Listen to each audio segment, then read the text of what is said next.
Jembatan gantung menuju rumah kediaman Ketua KPK RI Firly Bahuri di Desa Lontar, Kecamatan Muara Jaya, Kabupaten Ogan Komering Ulu, putus total dihantam banjir bandang.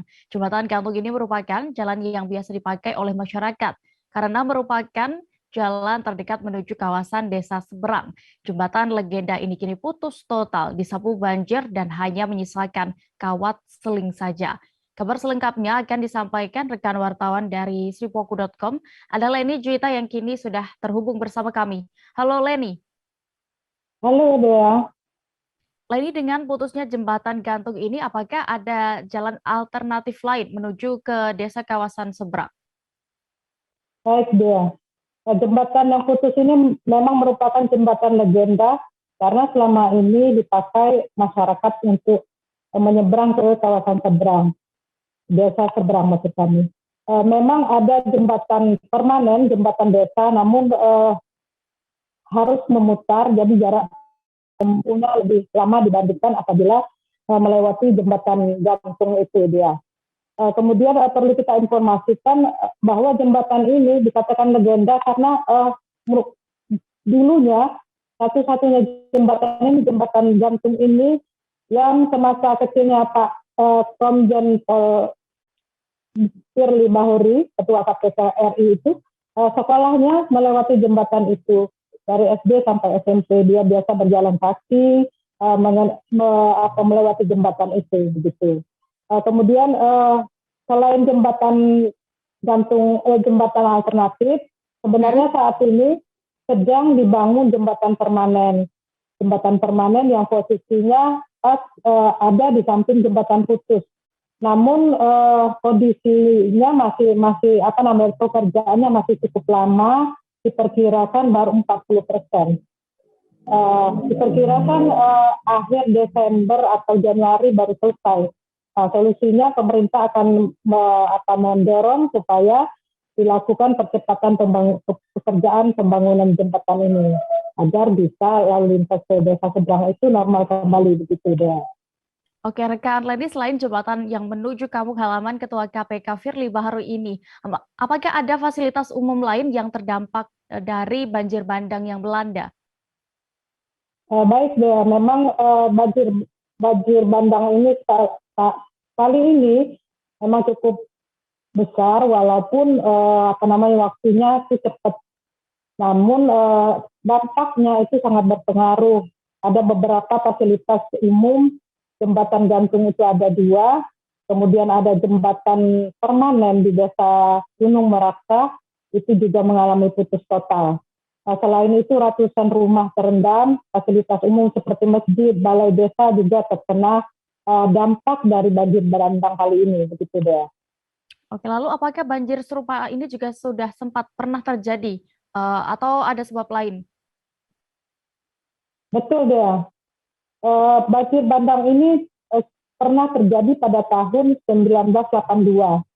Namun akhir ini ada penyebab lain yang memacu terjadinya banjir ini karena di bagian hulu sungai itu sudah dibuka tambang itu. Ada PT PGE, Pertamina Geothermal Lumut Balai, pembangkit listrik panas bumi.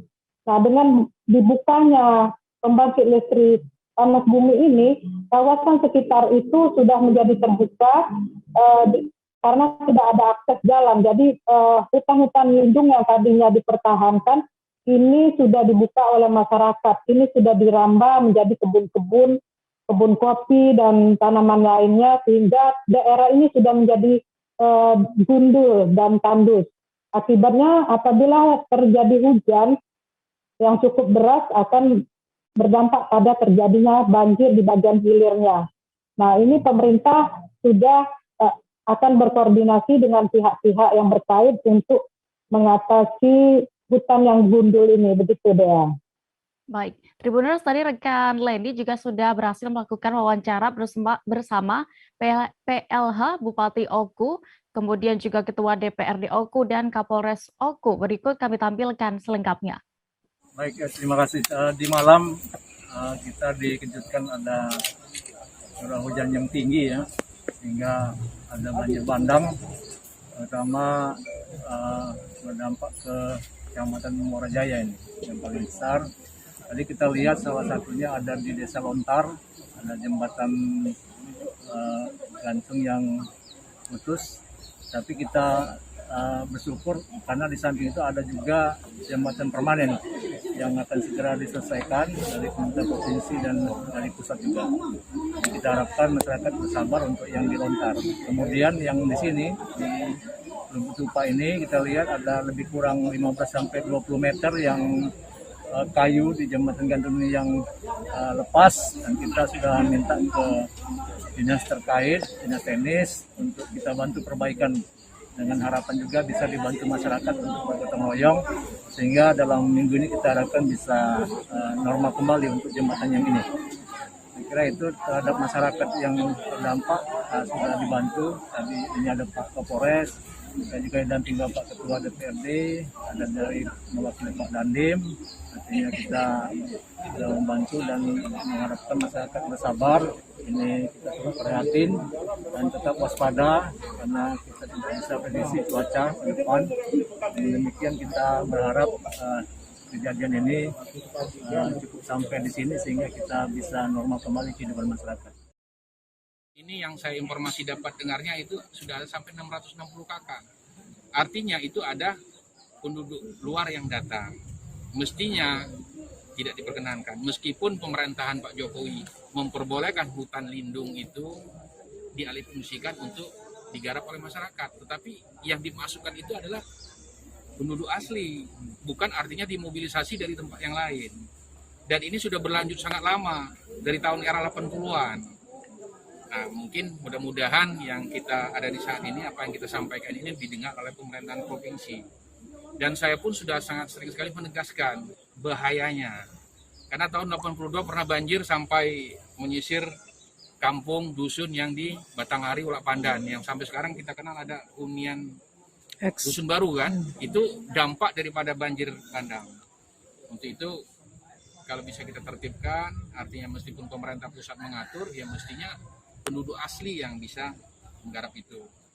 Bukan arti kita rasial ya untuk pendatang-pendatang. Ini kawasan yang di hulu Sungai Ogan itu sangat beda dengan kawasan rimba hutan yang ada di daerah Ulak.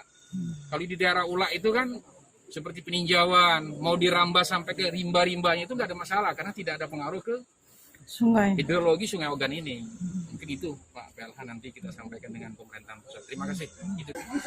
Kita tahu bersama bahwa setelah tahun 1982 kita dikejutkan kembali adanya bencana alam ini. Tadi kami sudah berjemu dengan beberapa kepala desa, dengan beberapa masyarakat yang mereka menyampaikan sudah lama sebetulnya tidak pernah terjadi bencana alam. Ini mungkin menjadi kewaspadaan kita semuanya, terlepas dari mungkin kondisi alam, kondisi hujan yang cukup besar di hulu, kemudian mungkin mendorong jumlah air yang cukup besar, tapi kita juga lihat bersama di sini juga banyak sampah-sampah seperti akar pohon. Ini merupakan salah satu bukti bahwa tadi yang mungkin disampaikan oleh Bapak Ketua maupun Bapak Bupati bahwa di sini kemungkinan besar ada perambahan yang justru merusak lingkungan maupun alam kita.